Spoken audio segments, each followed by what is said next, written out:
'cause you don't care about me. You got me sewn up like a pillowcase, but you let my love go to waste. So unchain my heart, set me free. Pues muy buenos días todavía, amigos, amigas. Estamos aquí en Café Einstein, un programa que, bueno, tiene como lema el espectáculo de la ciencia. Y precisamente como parte de esta filosofía de llevar a ustedes algunos elementos importantes del mundo de la ciencia, tenemos aquí en esta ocasión una charla acerca de lo que debe de ser la universidad, que es por antonomasia la residencia de la inteligencia y por consiguiente del desarrollo científico, aunque a últimas fechas ha sido más bien la industria privada, en este caso, la que ha desarrollado los aspectos básicos de la ciencia y la tecnología. Bueno, con esa idea hemos invitado, como decía el maestro Cosío Villegas, a dos suspirantes por el cargo de rector de la Universidad Autónoma de Puebla. Y aunque todavía no comienzan las campañas formales, a mí me parece muy legítimo que aquellos que desean participar en estas próximas elecciones, pues vengan y empiecen a charlar sobre sus ideas.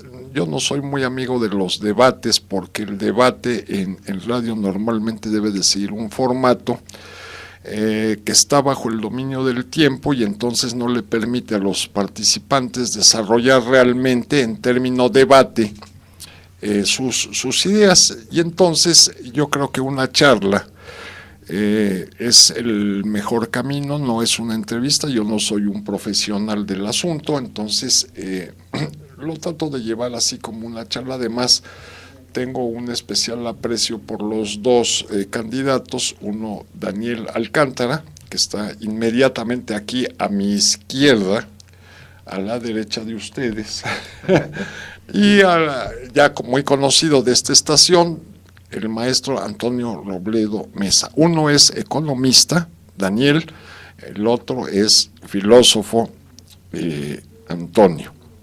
Y entonces la idea es charlar sobre este concepto en la actualidad un poquito difícil de manejar, que es la famosa universitas medieval, ¿no? Que así es como nace con ese concepto, la universidad, y que ahora es una herramienta social súper poderosa realmente, ¿no?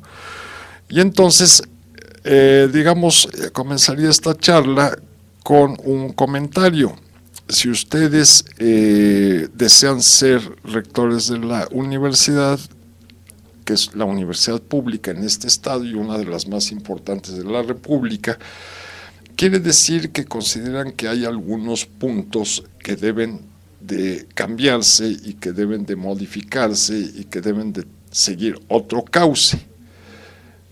Es decir, ellos quieren modificar algunas cosas de la universidad actual. De otra manera, pues no habría necesidad de tener más candidatos, ¿no? Entonces, Daniel, ¿cuáles serían los aspectos negativos que tú ves en la universidad actualmente y cuál sería tu idea para cambiarlos, ¿no? Bueno, en principio quiero agradecer la invitación, Alejandro, para charlar contigo y con el público Radio Escucha, tu audiencia, sobre la universidad y el por qué es importante que un proceso de cambio, de renovación de autoridades, se convierta en un espacio de reflexión, de análisis, de crítica, de generación de ideas, para darle vitalidad a la universidad, en esta idea de universalidad, en donde lo que motiva el impulso es la confrontación de diferentes ideas y el desarrollo de las diferentes disciplinas científicas. Creemos que efectivamente el punto central es hacer del proceso de renovación, en este caso de la máxima autoridad personal, el rector, momento para reflexionar en torno a los posibles rumbos que puede tomar la universidad, reflexionar nuevamente o tratar de redefinir qué es en esencia la universidad y, bueno, en ese sentido tratar de darle un nuevo impulso, tratar de pasar a una etapa distinta, a una nueva reforma universitaria en esta institución pública. Evidentemente existen diferentes aspectos que presentan deficiencias, cierto inmovilismo, el peso de la burocracia, y a pesar de la tan exaltada excelencia académica, la verdad es que en los últimos años no se han hecho estudios serios y profundos sobre el impacto del modelo académico Minerva, que es el actualmente vigente. Se habla de ya 5 años de existencia en los hechos de este modelo. Los alumnos de este modelo ya han empezado a egresar y sin embargo no se ha hecho una evaluación de impacto. Ahora, para empezar a, digamos, establecer un poco de diferencias, quisiera referirme en este caso también a un pronunciamiento público que ya hubo en torno a una candidatura y que se habla como valores que motivan esta otra opción son la unidad, la estabilidad y la continuidad. Bueno, frente a esto lo que yo planteo es que más que uniformidad o más que unidad, que es digamos la consigna, que significa uniformidad y que de ahí se avanza a cierto pensamiento único, en realidad lo que la universidad requiere es la diversidad. Claro. Una diversidad incluyente.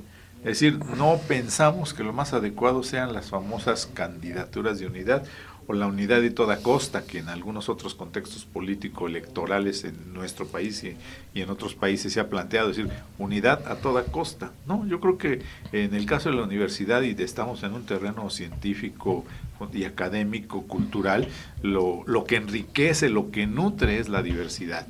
Y ante esta diversidad lo que hay que mantener es no solo una actitud de tolerancia, sino una actitud de inclusión, incorporar a los otros sectores pensantes, a las otras formas de pensamiento, a esta conducción universitaria.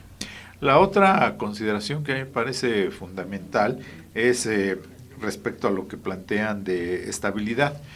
Tal vez en algún momento, sin que yo coincida totalmente con ello, dijeran ante inestabilidad, dispersión, falta de seguridad salarial para los académicos, suspensión de labores y eso, la estabilidad pudiera haber sido algo viable.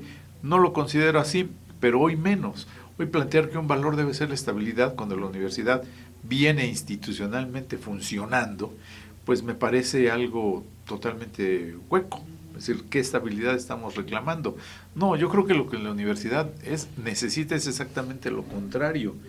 Necesita desestabilizarse en sentido positivo, es decir, necesita revitalizarse, necesita generar dinámica y sinergia entre sus diferentes componentes, de tal manera que las instituciones, las unidades académicas, tengan posibilidades de desarrollar proyectos de investigación, proyectos académicos, con plena y total autonomía, no sujetas a los controles burocráticos que a veces existen.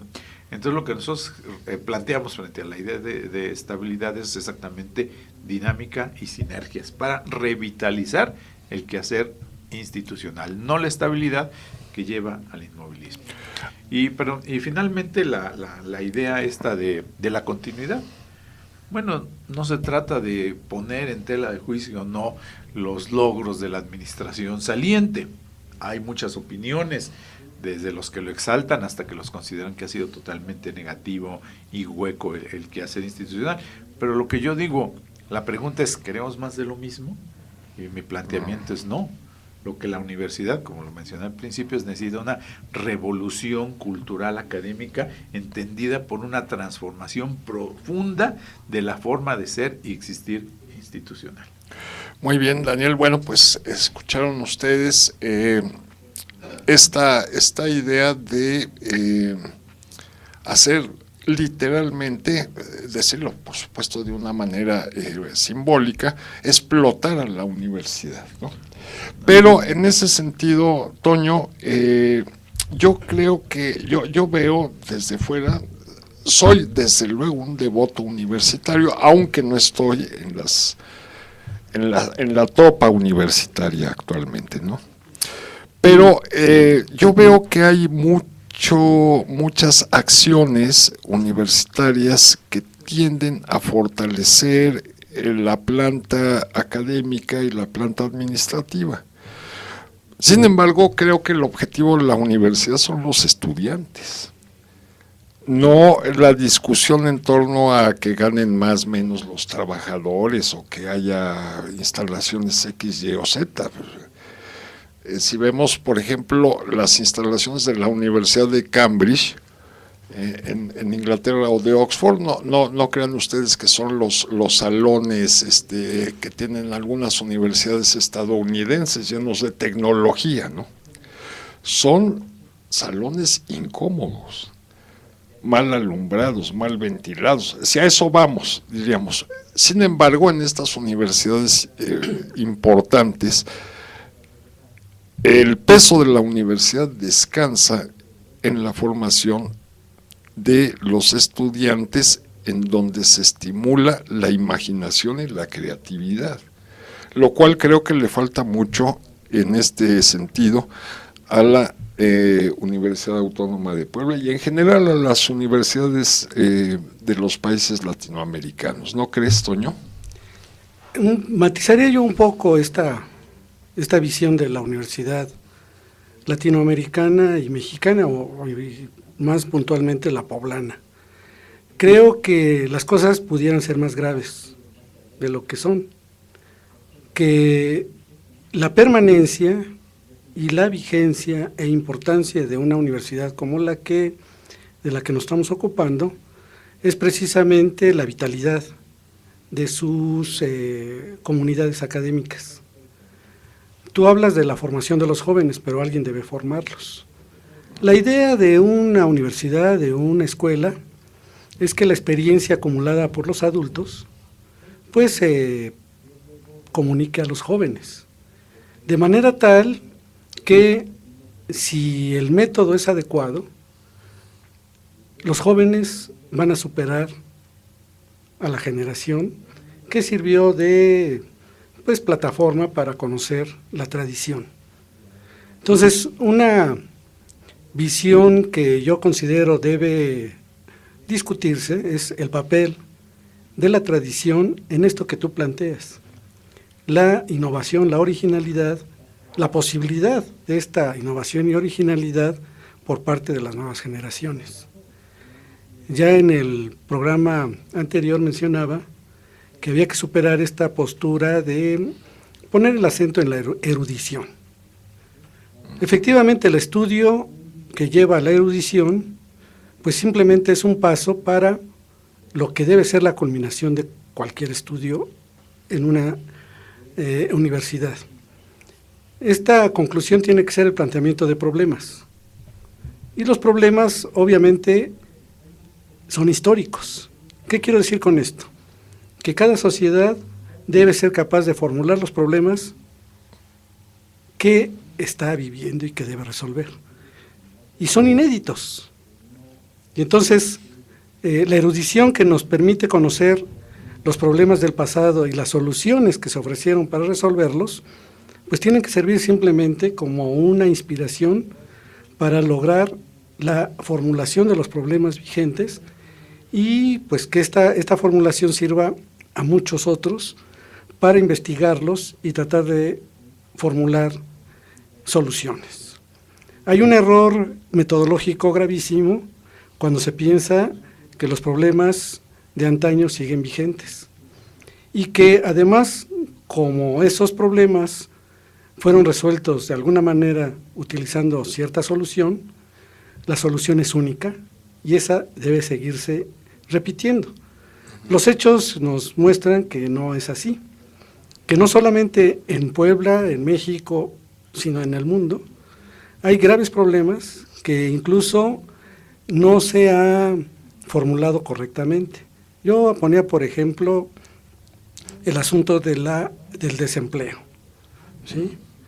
Yo creo que tenemos que reformularlo de manera tal que tengamos que pensar más bien en la posibilidad de administrar de otra manera el mayor tiempo posible que tienen no solamente los universitarios, sino todos los ciudadanos.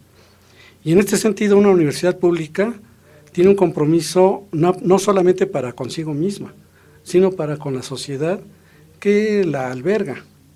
Entonces, uno de los problemas que yo considero desde la máxima autoridad, que es el Consejo Universitario, con la autoridad ejecutiva, es antes que nada rescatar precisamente esta condición de autoridad.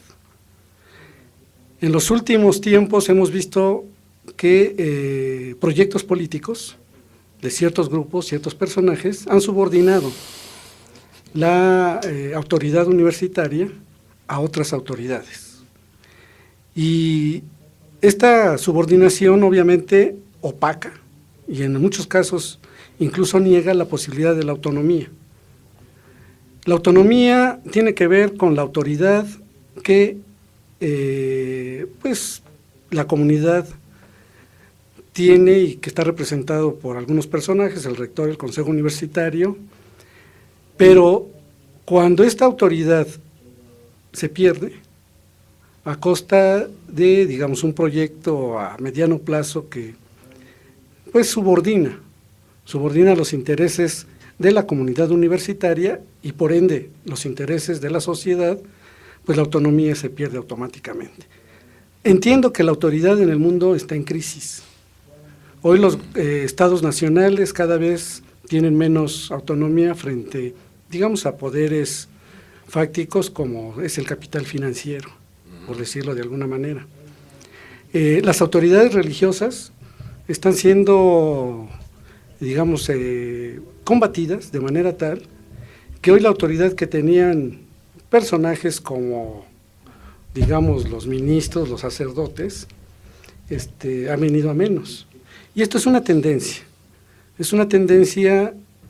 internacional que debemos explicar por qué está ocurriendo, a qué intereses responde esta pérdida de autoridad de las, llamémoslo así, las autoridades tradicionales, entre las cuales están las universitarias.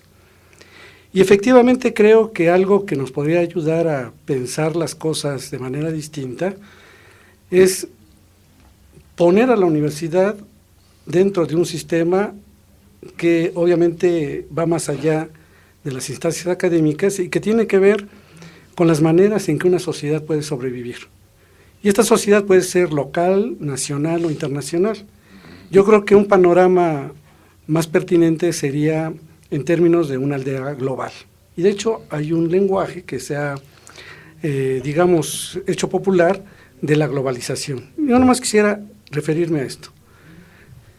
Si efectivamente en uno de los subsistemas sociales por los cuales un grupo puede sobrevivir, que es el económico, se ha globalizado en muchos aspectos, ¿por qué no pensar que los grupos que tienen en esta perspectiva como estrategia, pues también piensen en globalizar la política y piensen en globalizar la cultura?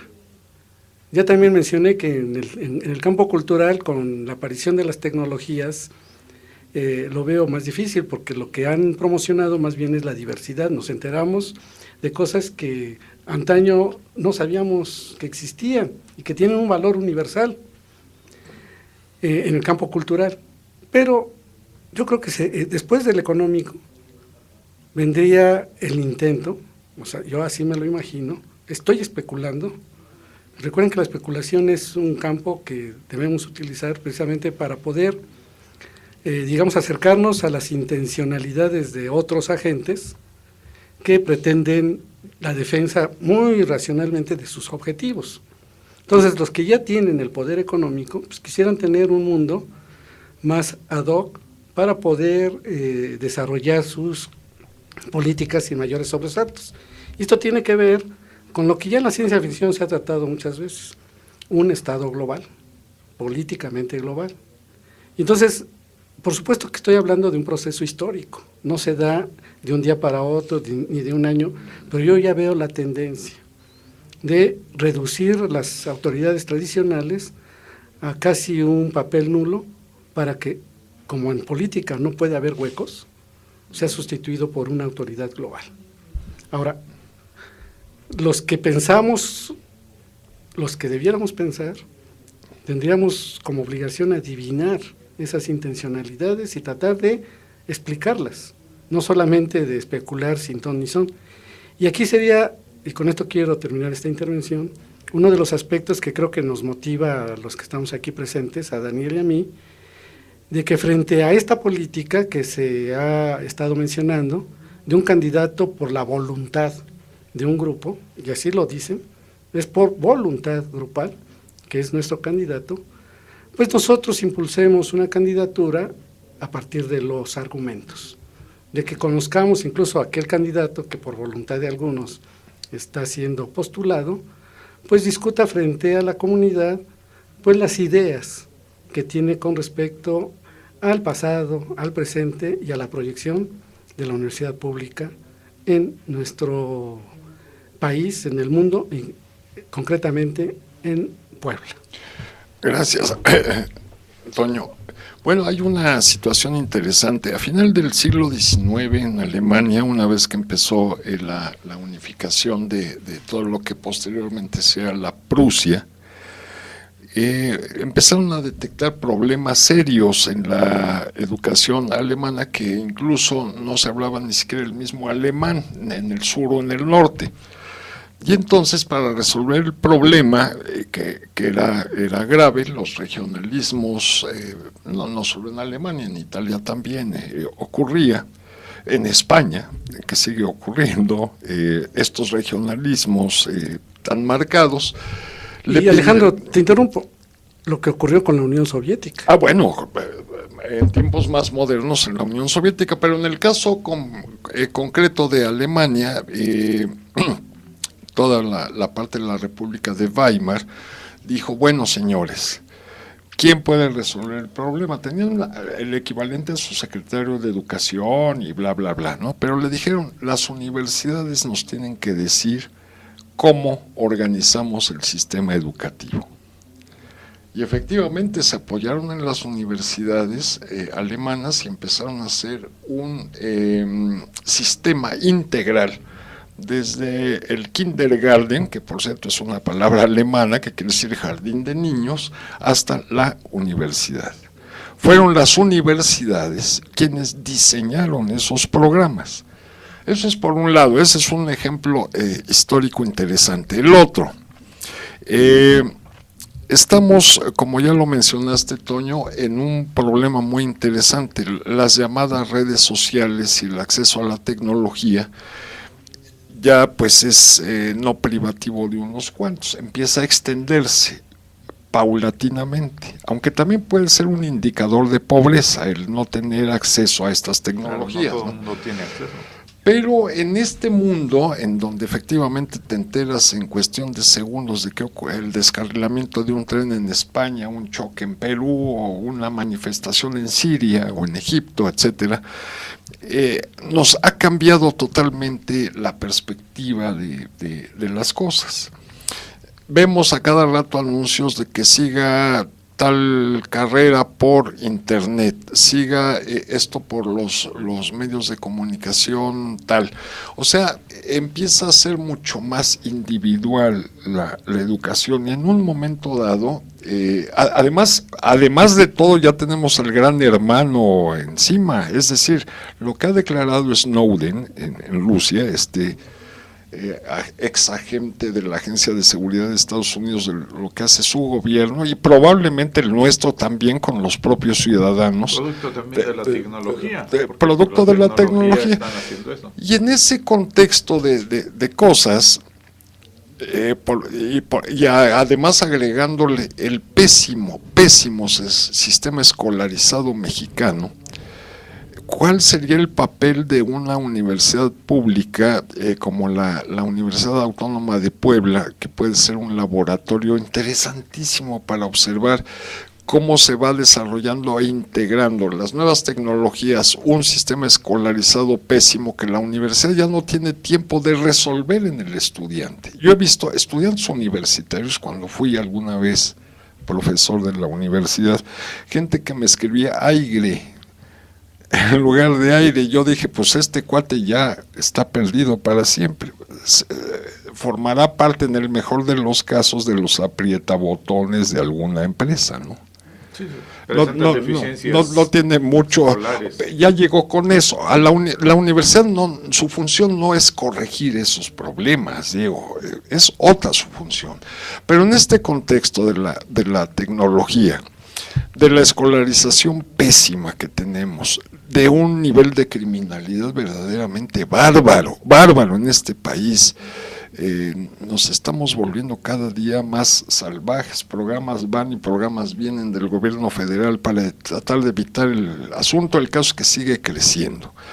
¿Cuál sería, Daniel, en tu opinión, reuniendo estos elementos aparentemente inconexos, pero que en realidad forman parte de una realidad?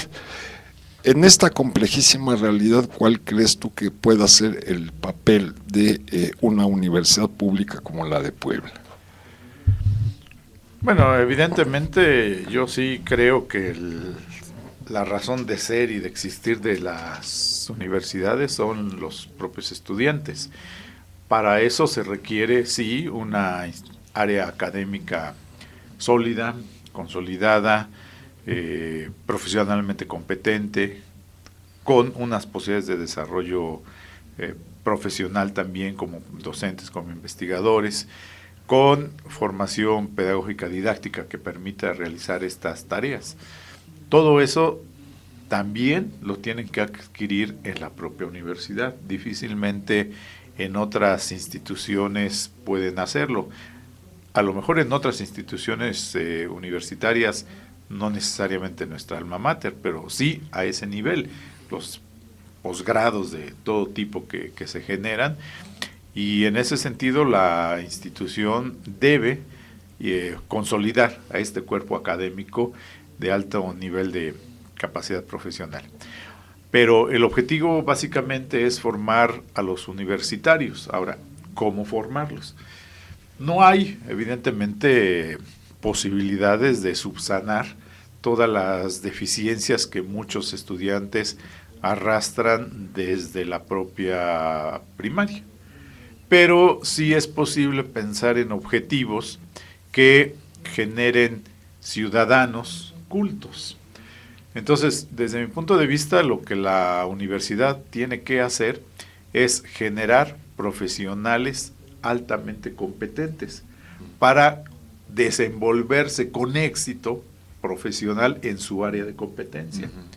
Pero simultáneamente debe de estar generando ciudadanos con capacidad de pensar, de decidir, de acopiar información a través de las tecnologías como las que se comentan y de otros medios, los medios impresos tradicionales, de tal manera que el ciudadano en su propio quehacer como individuo, en su familia, en la sociedad, en la comunidad en la que esté, en los clubes o servicios en que participe, se conduzca con solidaridad, con fraternidad, con disposición a proteger al medio ambiente, con la posibilidad de buscar el bienestar social y su propio bienestar colectivo. Yo creo que no debería de existir esa contradicción entre el éxito individual o preocuparse por el individuo y el bienestar social colectivo. Ahora, eso se logra en la medida en que el modelo académico, los planes y programas de estudio atiendan a estos dobles objetivos. Porque si estamos pensando, como algunas instituciones, incluidas la nuestra, lo mencionan, en formar líderes, pues es obvio que no puedes formar a todos líderes, porque no todo el mundo va a tener, más bien el liderazgo lo ejercerán en sus respectivas áreas de influencia o de acción. Algunos destacarán en unas cosas, en otra cosa, pero no puedes plantear, aquí solo formamos líderes, o solo emprendedores, porque no todos van a poder ser empresarios. Sí, para empezar, porque la educación, la escolarización más bien no es democrática. Claro, entonces tienes que pensar en un modelo académico que, insisto, diga, bueno, vamos a formar ciudadanos competencias en su área, ¿sí?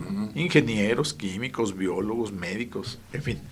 Pero por otro lado, debes generar una cultura humanista, científica. Daniel, ese es el punto, sí, tienes mucha razón, pero cuando hablas de la formación de profesionales en la medicina, en la ingeniería, etcétera, la pregunta es ¿qué tipo de profesionales egresan de la universidad? Es el sujeto crítico que va a interactuar. Debe de ser. Por lo menos teóricamente, ¿no? Va a interactuar más allá de su formación académica con su entorno social. Así es. ¿Cómo hacer eso? ¿Cómo lograrlo en una universidad? Yo estoy de acuerdo que es una absoluta tontería, una bobada decir la universidad de los líderes o la de los emprendedores. Pues espérate. Tú puedes aprender filosofía, más bien historia de la filosofía, pero eso no te hace filósofo. Puedes aprender historia de las ideas económicas, pero eso no necesariamente te hace economista. Claro. Son otro tipo. Es una frontera difícil de definir. ¿No? Exactamente, los profesionales académicos deben de diseñar los planes y programas de estudio con esa perspectiva. Por eso también señalo que es importante que el cuerpo académico tenga una formación profesional universitaria, porque también si solamente recurres a académicos improvisados o a académicos que no tienen como base fundamental el quehacer institucional de docencia o de investigación, obviamente no se tiene necesariamente los buenos programas que deberían de realizarse. Pero también los programas a la hora de estarse elaborando tienen que tener esto. Por ejemplo, medicina o ingeniería o derecho. Si no tienen el contenido cultural o el contenido artístico que permita desarrollar estos valores entre los estudiantes, la solidaridad, la sensibilidad para los conflictos sociales, pues difícilmente van a poder egresar. Solo están pensando un médico en tener una especialidad para a partir de ahí tener consultas de gran ingreso. O plazas en las grandes instituciones de seguridad y no atender los requerimientos de, por ejemplo, de médicos en multitud de lugares en donde se requiere en las comunidades rurales, por ejemplo, ¿no? Entonces sí requieres ese tipo de ciudad. Lo mismo con los abogados, sí hay muchos abogados. El problema no es que haya muchos o pocos, el problema es que estén capacitados para atender multitud de conflictos sociales o laborales que existen para los propios trabajadores. O incluso generarlos, porque tan importante es tratar de resolver como plantear nuevos problemas. Claro, ¿no? Sí, por eso digo, generar ciudadanos con capacidad de decisión. Bueno, venimos en un momentito más, vamos con el mismo comentario ahora por parte del filósofo Antonio Robledo, en esta charla de amigos en torno a cómo se ve la universidad desde el punto de vista de un ciudadano como es el mío y dos universitarios de rancio abolengo como Daniel y Antonio. Vamos a la pausa y regresamos. Y suspirar. Night and day, you are the one. Only you. Ceci est un courant alternatif pour les chemins du jazz avec Cosmos, Joano Santoro Beso de Mil et Emma Morales. Le jeudi à 21h, ici, dans Télé Citoyenne, dans la ville de Puebla. Where you are, I think of you. Night and day, day and night.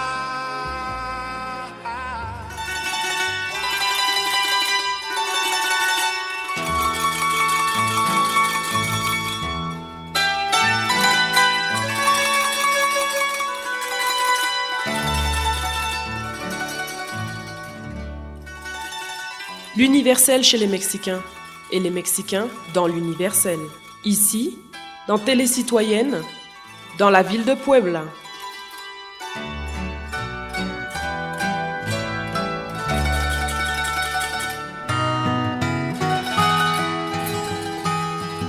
Mexikarra munduan Mundua Mexikon. TL Ciudadana, Pueblako herrian.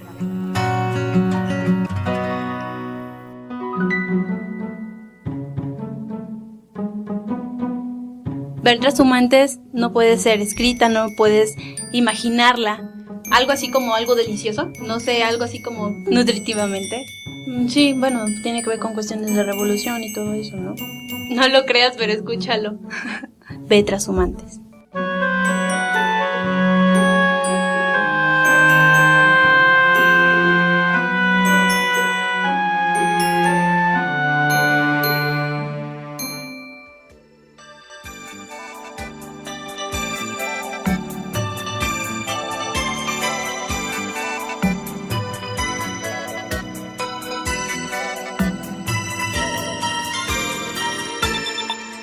Écoute-nous le jeudi à 11h du matin, en compagnie du docteur Ricardo Pico Rodriguez.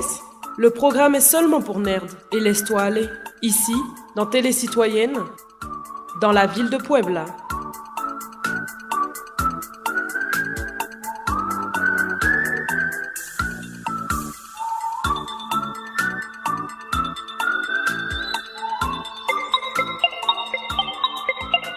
Aviso temprano. Aviso temprano. Tiempo de lluvias. Esta condición climática se presenta desde mediados de mayo a octubre, con máximos de lluvia de junio a septiembre. Es también la época de depresiones, tormentas tropicales y huracanes. Ante la inminencia de este periodo húmedo, recomendamos despejar las atarjeas, drenajes y techos de los edificios. No arrojar basura en las calles. Evitar encharcamientos. En el campo, durante la lluvia alejarse de barrancas y cauces de ríos. Durante la lluvia, no refugiarse bajo los árboles. Reconocer los albergues comunitarios, ya sea escuelas, iglesias o en la presidencia municipal. Tener los documentos familiares protegidos. Vigilar taludes y laderas. Si se aprecia alguna modificación, avisar a la autoridad local. En todos los casos, diseñar planes familiares. Esta es una aportación de TL Ciudadana, Ciudad de Puebla.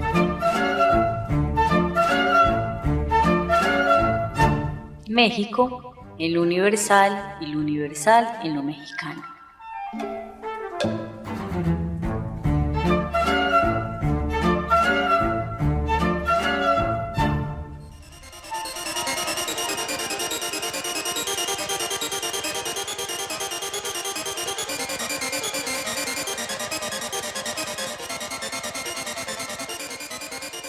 Nous sommes à 19 degrés latitude nord, 98 degrés longitude ouest et 2160 mètres au niveau de mer.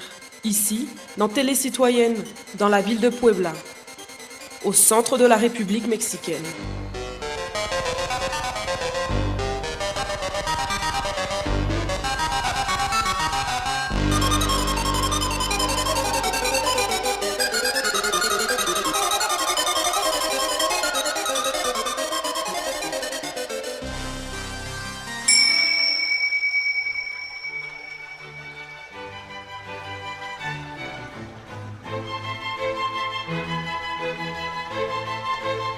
Ñadavi, sano, inikutuñu ibi, te ñansida, ñu davi, yasnanu, ñadavi.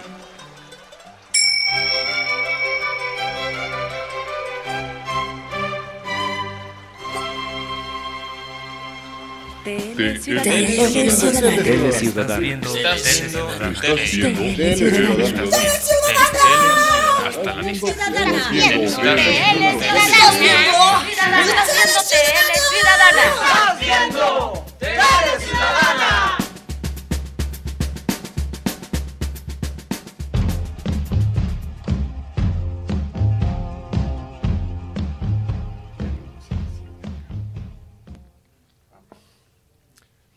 Bueno, estamos de regreso aquí después de un maratónico corte. Bueno, pero precisamente un poco de lo que dice Toño y Daniel respecto a la acción de los profesionales, cualquiera que sea su ámbito de competencia. Tenemos aquí una acción realmente muy interesante, muy interesante. Es la Red de Círculos de Estudios y Participación Ciudadana, ingeniero Luis Rivera Terrazas, mi maestro querido de toda la vida, ¿no? Una publicación de este círculo, de esta red de estudio, y es el último ejemplar, aquí lo pueden ustedes ver, de algo que trasciende la labor de Daniel y de Antonio como profesores y administradores de cierto sector de la universidad. Y es el número 14 ya de esta publicación, que tiene, entre otras colaboraciones, qué es ser universitario, ciencia y dialéctica, cambiar y con qué rumbo, que es la autogestión académica, que es mi caso, por ejemplo. Ahora yo soy un autogestor académico, yo me autoadministro a mí mismo, mi tiempo y mis lecturas, ¿no? Bueno, el presidente honorario es la señora Luisa Flores de Rivera, la esposa del ingeniero Luis Rivera Terrazas, viuda, claro. El presidente es nada menos que el maestro Daniel Alcántara, aquí presente. El vicepresidente, ya lo adivinaron ustedes, quien es José Antonio Robledo y Mesa, aquí también. Con nosotros la secretaria Jessica Cadena Alvarado, Genaro Carmona Gutiérrez, Armando Romero Caro, Ariel García Pérez y Elena Rojas Vera, que son la mesa directiva de este círculo de estudios. Tenemos 2 ejemplares. Si nos escriben, pues trataríamos de enviárselos por correo si no viven en Puebla, y si viven en Puebla, pues pasar a recogerlo aquí a la estación. Simplemente nos escriben aquí que tienen interés en leer esta interesantísima publicación, y de inmediato serán ustedes los poseedores de esta colaboración importante, que son lecturas para reflexionar y meditar en muchos aspectos de la sociedad actual, particularmente peculiar estado social que le llamamos universidad. Y bueno, Toño, con la misma idea de Daniel, es decir, en este mundo complejo, con una tecnología que simplemente llegó, se impuso y que muchos aún no comprendemos del todo. Me refiero a las famosas redes sociales, a estas carreras por internet, que hacen que el estudiante no interactúe, no socialice, no perciba a lo mejor una buena cantidad de problemas que puedes captar en el aula o interactuando con otro estudiante o con otro profesor, pero son tecnologías que ya llegaron, ¿sí? Y que esto le van a plantear problemas a la universidad en el sentido clásico, problemas nuevos, y en realidad no tenemos un modelo de para dónde va a salir esto, ¿no? En este sentido, una universidad pública con esta cantidad de estudiantes tan importante, y además se señalaba hace 8 días, Puebla es una ciudad que actualmente tendrá o alberga algo así como 250. Más de 400. Ya, bueno, imagínate, yo ya me quedé a la mitad, más de 400 universidades. Teóricamente debería de ser una ciudad universitaria, pero no, es nada más el nombre, porque como una ciudad universitaria, he tenido oportunidad de conocer algunas de ellas, ciudades universitarias con urbanismo adecuado para esto, espectáculos por todos lados y gente de todo el mundo dando conferencias en 25,000 idiomas, y eso es una ciudad universitaria. Esta es una ciudad muy grande con muchas universidades y muchos estudiantes, que por cierto tenemos una inflación gracias a eso de la fregada. porque pues llegan de todo el país y de otros lugares de América Latina, la mayoría, y pagan el precio que se les pida, y eso ha generado una inflación importante. Bueno, pero eso no es el problema. Ahora, el problema es, Toño, ¿tú cómo ves todo esto de las tecnologías nuevas que empiezan a modificar el ámbito escolarizado? En Estados Unidos ya es un hecho así importantísimo. En Europa, la Open University de Inglaterra, la Universidad a Distancia de España, en Francia hay montones de sistemas educativos vía internet o no escolarizados en el sentido de ir al salón de clases. ¿Cómo ves, supongamos que tú fueras el rector de la universidad, cómo incorporarías más bien, no sé si la universidad a estos sistemas o estos sistemas a la universidad? Bueno, tenemos que admitir que la presencia de fenómenos hoy en día son distintos a los que existían hace 50 años. Hace 50 años, digamos, no había televisores como ahora existen en las casas, computadoras por supuesto no, celulares menos.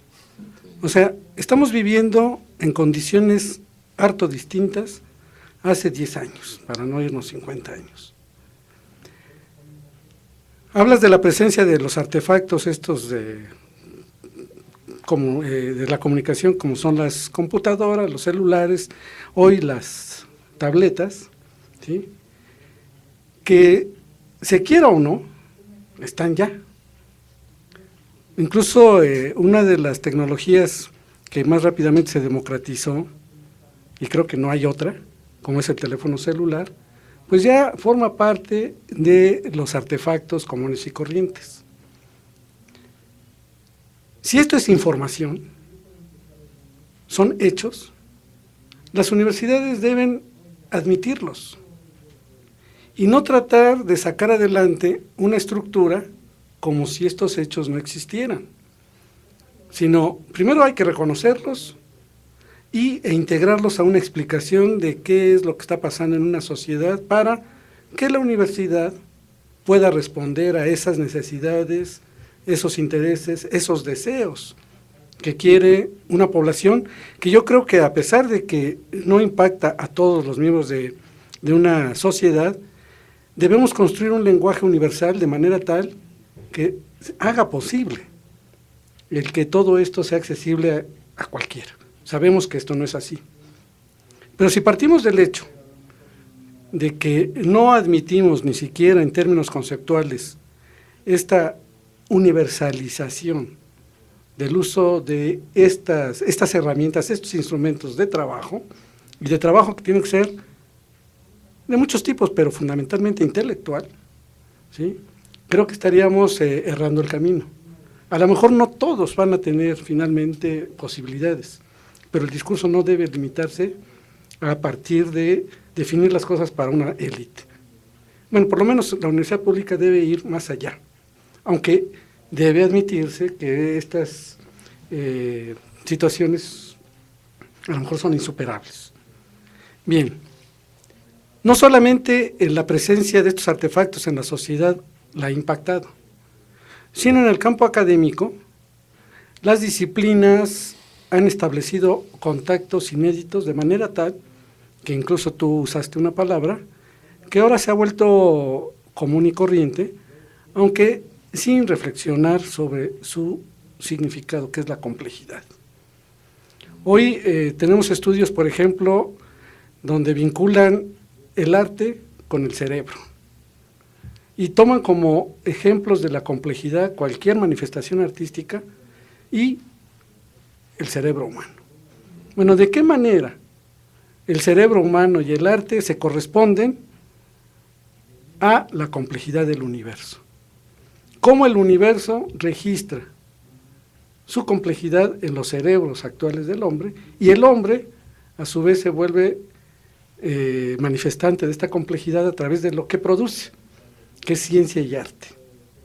Bien, Las actuales universidades, por lo menos la nuestra, es una universidad que tiene una estructura decimonónica, una organización por facultades, que ha llegado al exceso del divorcio entre disciplinas.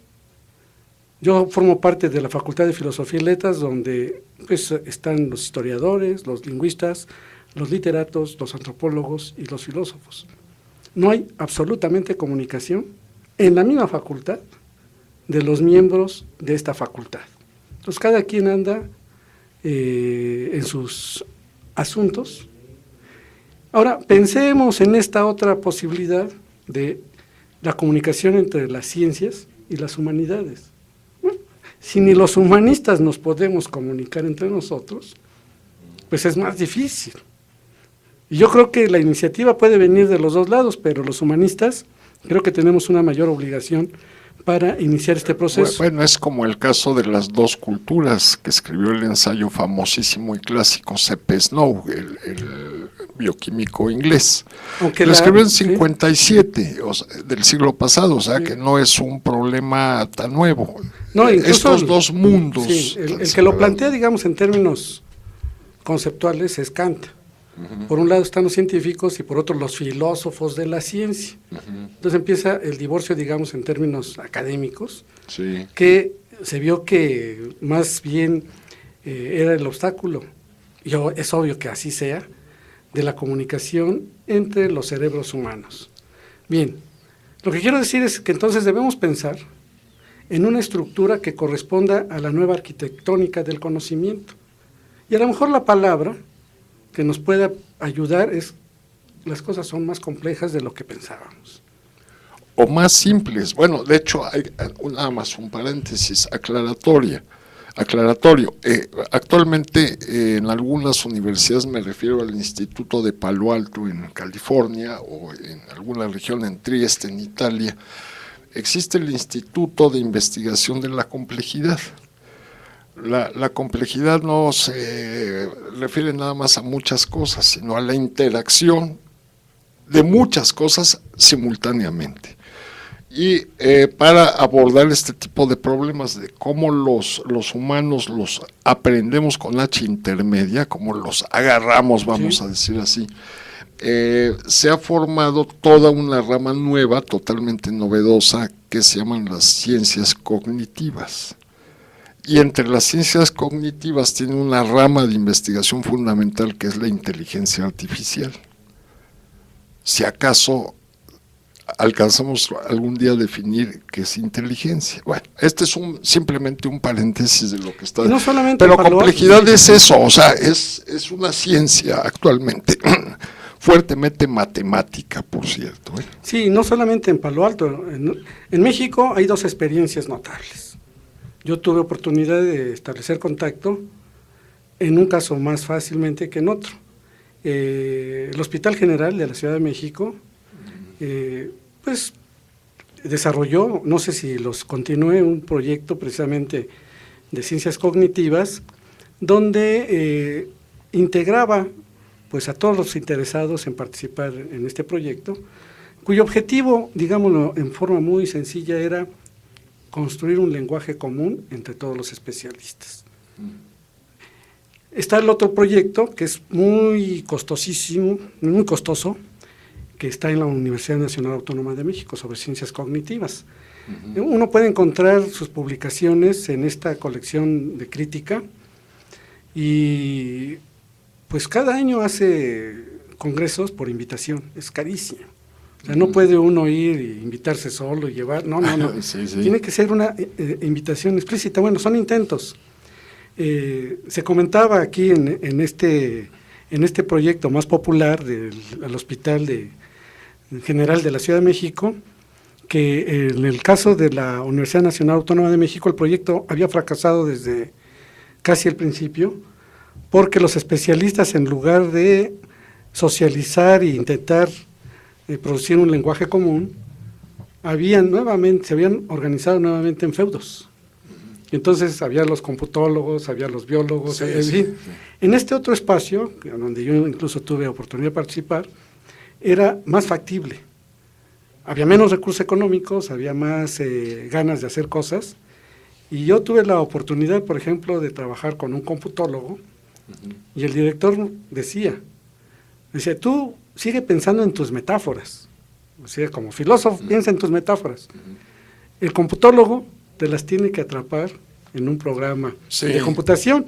Cuando eso ocurre, en fin, era un trabajo intenso, pero había neurólogos, computólogos, médicos, filósofos, sociólogos, en fin.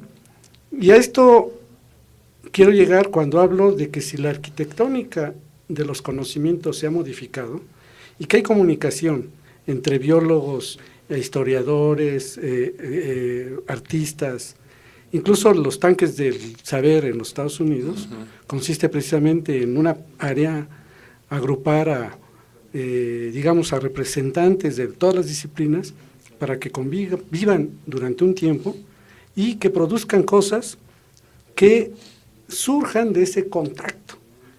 Y hay artistas, físicos, matemáticos, computólogos, y siempre hay novedades, porque imagínense todos estos cerebros reunidos, ¿para qué? Para hacer, si quieren no hacer nada, pueden no hacer nada, pero cuando alguien se entera que junto a él vive fulano y sutano, terminan haciendo seminarios, discusiones y produciendo cosas. Sí, claro, ¿no? fíjate, yo comparto esta experiencia personal. Hace algunos años recibí una beca para ir al Instituto de Física Teórica en Trieste, en Italia. Bueno, llegué y tal, aparte de experiencias históricas, porque ahí vivió Maximiliano, y el palacio de donde salió en la Oleta Novara, México, etcétera, ¿no? Miramar. Sí, Miramare, como le dicen ahí. Bueno, mi única obligación, un paraíso, es un instituto lleno de jardines y parques, y una belleza, alimento gratis, podía ir a los seminarios, en fin, o no ir a los seminarios, una biblioteca, podía fotocopiar lo que quisiera, en fin. Nada más tenía una obligación firmada, ir a la cena. Y todo el mundo, pues, ¿y por qué a la cena, no? ¿Por qué a la cena? Pues me podía ir a Venecia, que me quedaba a unos cuantos kilómetros, o a Roma, o a Florencia, qué sé yo. Pero tenía que ir a las cenas. Por la sobremesa. Bueno, es que en las cenas estaba el de membrana celular, el de altas energías, el de cosmología no sé qué madres, el de sistemas complejos, y hasta los conductores de los autobuses que nos llevaban de una sala a otra, que era realmente 1 kilómetro, pero había hasta autobús, por si había alguna persona con problemas. La única obligación era ir a la cena. Me acuerdo muy bien, un cuate de Eritrea que dice, y se acerca y dice, ¿tú eres de México? Sí, en un inglés británico perfecto, el mío es de San Francisco, pero Totimihuacán, ¿no? Me dice, ¿tú eres de México? Sí, dice, yo soy cristiano, católico. Digo, pues, bueno, para estar a tono y no meterse en broncas, pues sí, yo también, que no sé qué. Entonces hicimos una gran amistad y le digo, ¿y tú qué haces aquí? Dice, trabajo en sistemas complejos. Y yo me quedé pensando, un cuate de Eritrea con sistemas complejos, qué cosa, ¿no? Dice, no, es que yo estudio las interrelaciones del desierto, con las bandas migrantes. Mi pueblo es un pueblo que migra, o sea, comercia, pero está en constante movimiento. Y así, la única obligación era oír eso. Y entonces, ¿tú qué haces aquí? Me decían, bueno, yo estoy aquí por problemas de paleoclimas y cambio climático y tal, ¿no? Y eran las 12 de la noche y era una gritería en las mesas de uno a otro lado entre el astrofísico y el filósofo o el matemático con el biólogo. Y entonces dije, bendito sea que firmamos quedarnos en la cena, porque aprendías a lo animal, las ideas de frontera en ese momento, y te dabas cuenta de la impresionante limitación que había en nuestras universidades, que no generan esto, no generan estas discusiones, no generan enriquecer a la gente con ideas. Te has de acordar, Toño y Daniel, a lo mejor en la UNAM, en las cafeterías cuando existían, en la Facultad de Ciencias estaba el doctor Germinal Cocho, que era un cuate impresionante, ¿no? Entonces iba a tomar el café y había el pizarronzote ahí en la cafetería y automáticamente se ponía a dar una charla de algo. A ver, explíquenme el movimiento browniano, porque las burbujitas del centro, ¿por qué se juntan en el centro y luego se separan y bla, bla, bla, ¿no? Y se generaba en ese instante una discusión impresionante de cosas. Sí, pero es lo que no hay en nuestras Y eso es, educativas. digo, estas son universidades locas, estos son centros locos que te generan una visión nueva del universo, ¿no? Y que las universidades deberían de hacerlo, ¿no? Hay algunos estudiosos de las universidades que dicen que efectivamente las instituciones de educación superior son entidades complejas, sistemas políticos complejos desorganizados. Y lo que hay que hacer es efectivamente estudiar cómo se dan estas interrelaciones. Ahora, mucho, y eso lo sabemos, bueno, en la UAP, un chiste común es te enteras en Radio Pasillo, ¿no? O sea, sí. La forma de interactuar no es lo formal, no es las reuniones de los consejos de unidad o de los consejos universitarios, que son formales. La riqueza de lo que decías al principio de la charla, las conversaciones informales es lo que puede evidentemente ayudar a enriquecer. Esto es lo que no existe, esta dinámica en la universidad. El intercambio de académicos de un instituto, de una escuela a otra, de prepas a educación superior o a posgrado, o la falta de lugares en donde puedes discutir, las famosas asambleas de hace muchos años del sindicato, que tenían solo finalidad sindical, pero que hubiera asambleas entre académicos para este tipo de actividades. Un poco lo que decíamos también así de manera de broma, pues es la sobremesa, ¿no? Sí, es decir, esta posibilidad de intercambiar libremente, sin la limitante de un formato o de estar en una instancia en donde vas a votar, libremente intercambiar ideas para que puedas ir expresando lo que estás pensando y recibir estas mismas opiniones. Un poco lo que hemos querido hacer en el seminario del Bien Pensar. O sea, tratamos temas diversos. Invitamos a compañeros que nos llegan a platicar los temas o leemos textos y ahí intercambiamos puntos de vista sobre algo que todos leímos. Bueno, por cierto, antes del comentario de Toño, dice Gausso, la tecnología nos abre al mundo de la información y comunicación, pero la universidad debe de generar un criterio. Bueno, antes, ya anunciaste nuestro cuaderno, sí, universitarios. Yo siempre olvido detalles importantes, pero creo que llevamos 9 años, 9 años como red de círculos de estudio, y el Seminario de la Cultura del Bien Pensar 6 años. Digamos, hay quejas de que las cosas no están bien, que pudieran ser mejor. A lo mejor, digamos, yo creo que sí, se pueden hacer cosas con resultados más espectaculares. Pero 9 y 6 años de la red y del seminario fue más allá de la queja. Abramos espacios donde la gente que esté dispuesta a estudiar, pues comparta lo que sabe con otros y hacer posible el conocimiento colectivo. Esta experiencia no es inédita. Bueno, nosotros cuando jóvenes participábamos en N círculos de estudio. Sí. Que había círculos de estudio de poesía, pues íbamos al de poesía, el de historia, el de filosofía. Nosotros finalmente hicimos un círculo de estudios muy complejo que le llamamos el círculo vicioso. Se hablaba de cualquier cosa que en ese momento estuviéramos usando.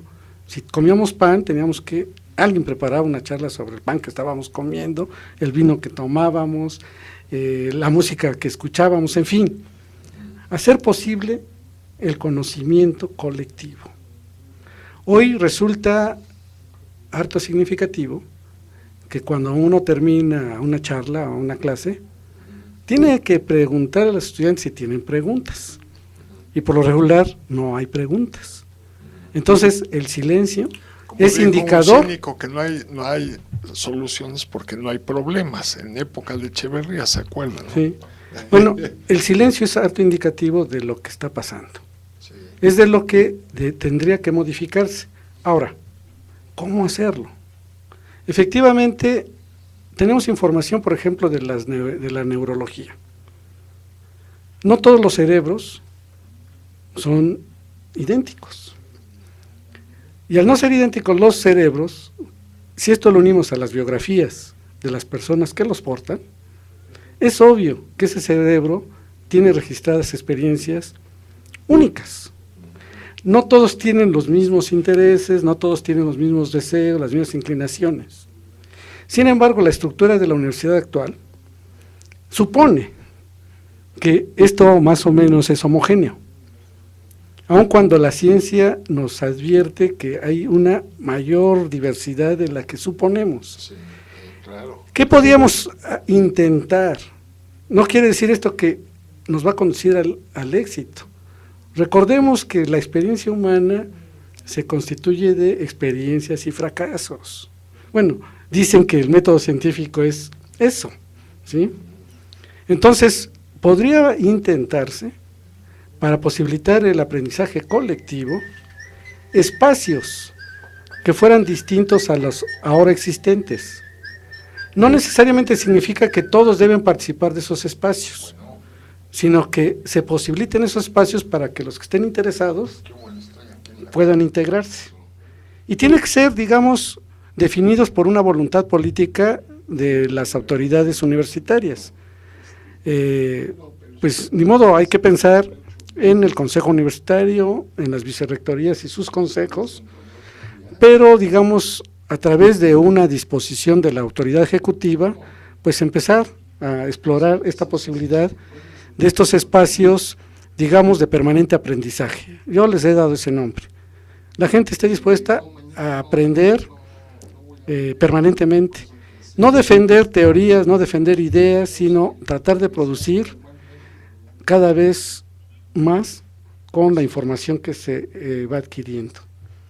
Ahora, no todos pueden participar, a lo mejor no todos tienen este interés, porque de lo que se trata no es de resolver los problemas que se han concebido, sino incluso de formularlos, o formular nuevos problemas. Y entonces acompañar en esta estructura universitaria de la estructura decimonónica, intentar una nueva estructura que nuevamente posibilite el aprendizaje colectivo, que yo creo que es a lo que se ha renunciado en las últimas fechas en el intento por imitar a otras instituciones.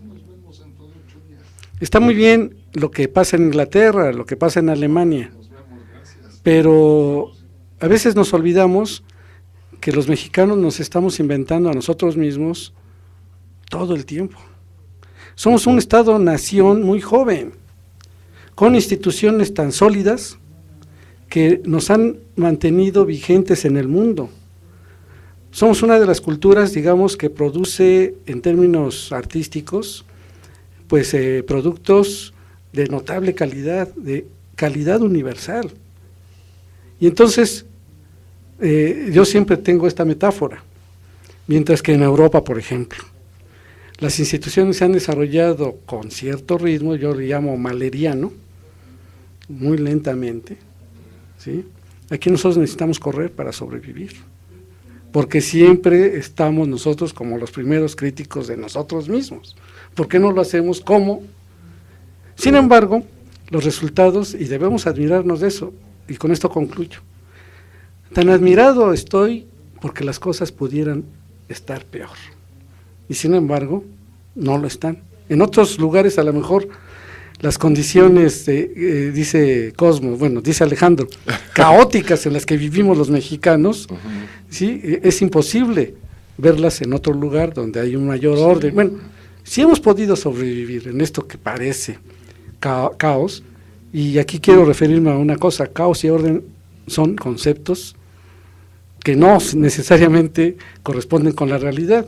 A veces las cosas caóticas son las que no nos podemos explicar. Cuando ya hay una explicación vemos, caray, hay un cierto orden. Bueno, hay que buscarlo, ¿sí? Entonces, creo que tenemos que recuperar estos espacios de aprendizaje colectivo, rompiendo paulatinamente con la estructura decimonónica de una universidad organizada por facultades, que lo que impide es la comunicación entre los mejores cerebros, que ahí están, en la universidad, pero a veces incluso, supongo, sintiéndose solos porque no tienen con quién compartir sus puntos de vista, que como tú dices, pueden ser muy locos, pero que otro a su nivel puede entender, incluso objetarle, plantearle objeciones y enriquecer esas concepciones. Claro, ¿no? claro. Bueno, pues gracias, Antonio, ya nos vamos a ir en un momentito. Ya nada más, debo aclarar una situación. Este es un espacio que los suspirantes todavía, porque no empieza todavía el proceso de elección en la universidad, todos los jueves a las 11:30, tanto Daniel como Antonio seguirán desarrollando las ideas en torno a la universidad. Ellos legítimamente piensan seguir este proceso de elección en la universidad, y este es un espacio para ellos, que generalmente no se va a abrir en otros lados, y cuando se abra, puedo apostar lo que quieran, muchachos. Apostamos, si quieren, incluso con el público, a que va a ser la clásica campaña de desprestigio de uno al otro. No creo que entre Daniel y Toño, pero entre otros grupos seguramente va a venir esta campaña no de la planteamiento de ideas como lo hacemos aquí, sino de la descalificación. Estoy dispuesto a apostar esto. Pero aquí no hacemos eso, aquí invitamos a los que creen que pueden llevar a cabo sus ideas respecto a la universidad para que charlen de cara a los radioescuchas. Entonces los jueves invitamos a Daniel, bueno, Toño ya es made in Tele Citizen, o sea, hecho en Tele Ciudadana, no hecho aquí, no, pero es parte de la familia. Y Daniel igualmente está, pero perfectamente invitado a seguir participando aquí todos los jueves a partir de las 11:30, y vamos a extender estos programas el tiempo que sea necesario, no hay ningún problema por eso. Entonces, sintonícenos de manera tal que usted también empiece a participar con ellos, con preguntas, comentarios, críticas, porque al final de cuentas la universidad es de todos, no es solo de la comunidad universitaria. Porque yo sí levantaría la mano y digo, oye, espérate, yo pago impuestos, mano. Claro.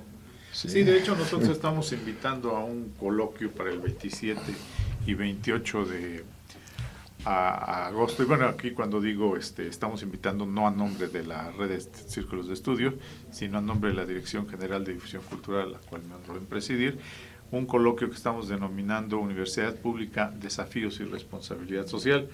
Es el 27 de agosto y 28 de agosto en el edificio Carolino, en el Paraninfo específicamente. La inauguración va a ser a partir de las 5 de la tarde de ese día 27. Esperamos que haya muchos universitarios, ciudadanos en general, que estuvieran interesados en llevar sus opiniones por escrito sobre lo que son los grandes desafíos de la universidad de cara al siglo XXI. La convocatoria es abierta y pues ojalá a través de este medio hubiera ciudadanos universitarios también que estuvieran interesados en participar y con una ponencia o simplemente asistiendo a los debates, ¿no? Bueno, pues invitaremos aquí, pues hasta final de mes. Hoy empezó agosto, de manera que tenemos por lo menos tres programas para invitar al público para que asista. Y bueno, un comentario final, Toño, y repito, Antonio y Daniel, invitaremos incluso a otros universitarios, no necesariamente suspirantes, a que vengan con nosotros y charlen acerca de la universidad.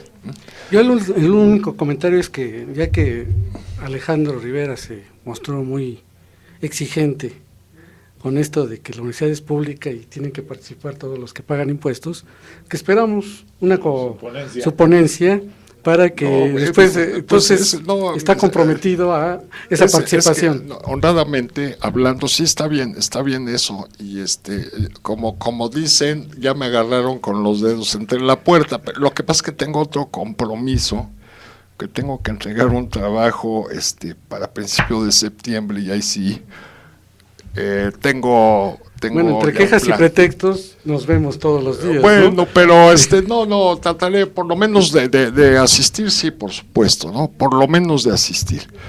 Y pero es en serio, la universidad pública y en general una institución como una universidad, aunque sea como las que dicen a veces patito, pertenece a la comunidad, de alguna manera, ¿no? Mira esta propuesta que hace Daniel, que no escuchaste, pues transmitir parte de los debates a control remoto por esta estación.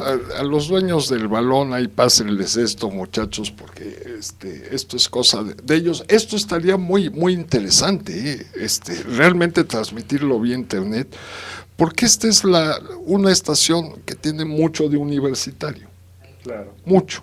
Por lo menos Café Einstein, en el horario de Café Einstein, un control remoto. Café Einstein, pues es Café Einstein, muchachos, es el programa loco de esta estación, ¿no? La oveja negra, dice Gauso. También en muchas ocasiones resolvíamos problemas más o menos complejos tomando café y entre faje y faje. Yo con las muchachas que tenía esos avatares, les decía, eres más hermosa que la conjetura de Goldbach. Bueno, él habla de pasado. Yo creo que el presente sigue siendo lo mismo. Mientras se trate de catar grupas, muchachos, sí. Es una tarea siempre vigente. No le falta el respeto a nadie, y lo podríamos discutir después incluso a otro nivel, pero pues a nosotros nos encanta, no sé ustedes porque son unos santurrones, pero a mí sí me gusta catar alguna que otra grupa por ahí. Bueno, pues gracias a Daniel, Antonio, y nos vemos dentro de 8 días por acá. Preparen sus preguntas y comentarios. Sí, puedes escuchar este programa nuevamente en videos en demanda, y también creo que por YouTube próximamente. Bueno, y además esta noche un par de sujetos, Cosmos y un tal Joano Santoro y Beso de Miel, los invitan a su programa de jazz. No se les olvide, 9 de la noche en esta misma estación.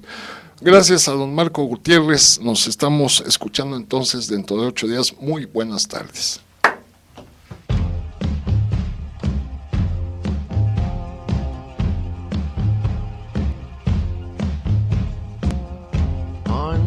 Unchain my heart, baby, let me be.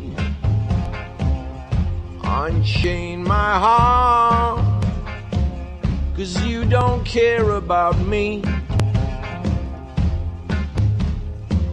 You got me sewn up like a pillowcase, but you let night and day.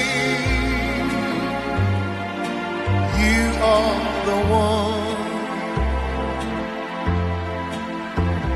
only you.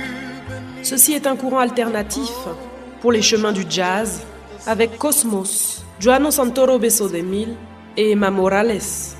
Le jeudi à 21h, ici, dans Télé Citoyenne, dans la ville de Puebla. Where you are, I think of you. Night and day, day and night.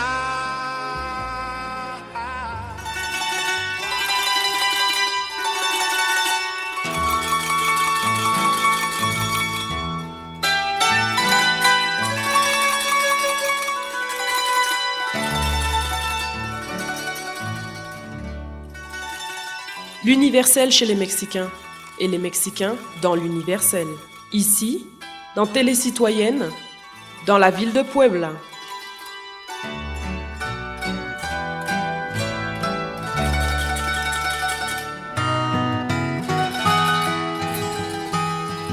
Mexikarra munduan, mundua Mexikon. TL Ciudadana, Pueblako herrian.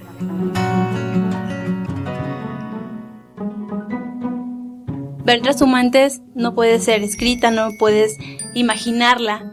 Algo así como algo delicioso, no sé, algo así como nutritivamente. Sí, bueno, tiene que ver con cuestiones de revolución y todo eso, ¿no? No lo creas, pero escúchalo. Ve trashumantes.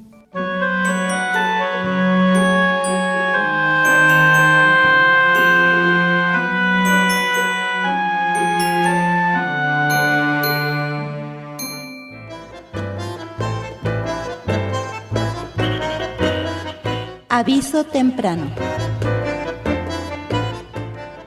La presente actividad del volcán Popocatépetl requiere toda la atención y responsabilidad de la comunidad. Los fenómenos volcánicos observados continuarán con la probabilidad de caída de ceniza en la ciudad de Puebla.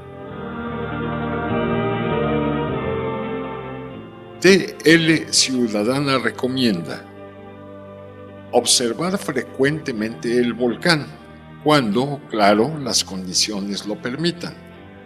Si observas una columna oscura, es importante determinar la dirección del viento.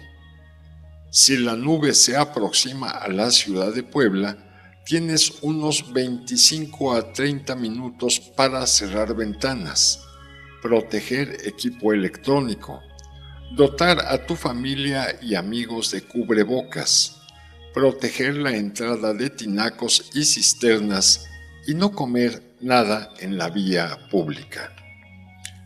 Durante la noche, revisa que tus ventanas se encuentren con la mínima apertura posible y revisar que las instalaciones de casa y trabajo se encuentren seguras. Si hay caída de ceniza, barrerla y depositarla en bolsas, nunca arrojarla al drenaje. Realizar gargarismos y lavarse los ojos con agua limpia. Repasar frecuentemente el plan familiar para eventualidades. Esta es una colaboración de TL Ciudadana para la comunidad.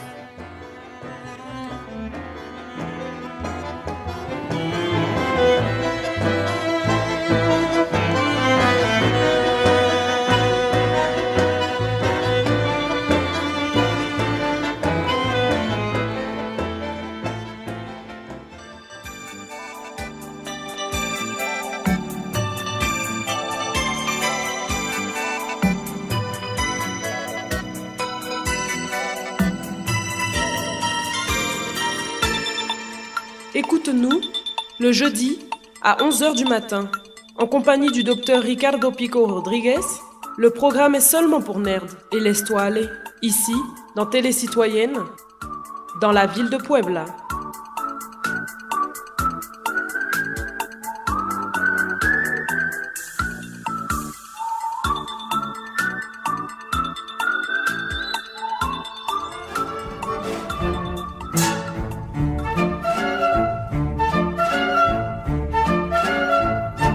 México, en lo universal y lo universal en lo mexicano.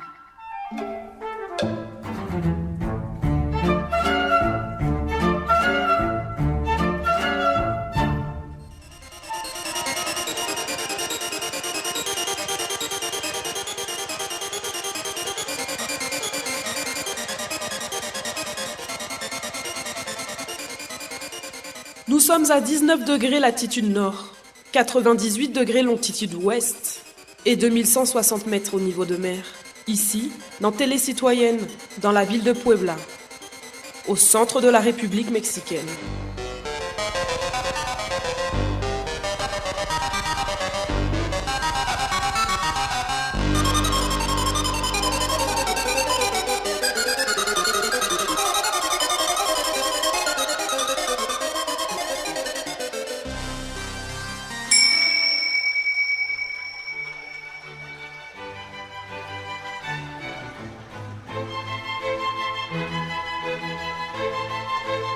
Ñadavi, sano, inikutuñu ibi, te ñansida ñu davi yasnanu ñadavi.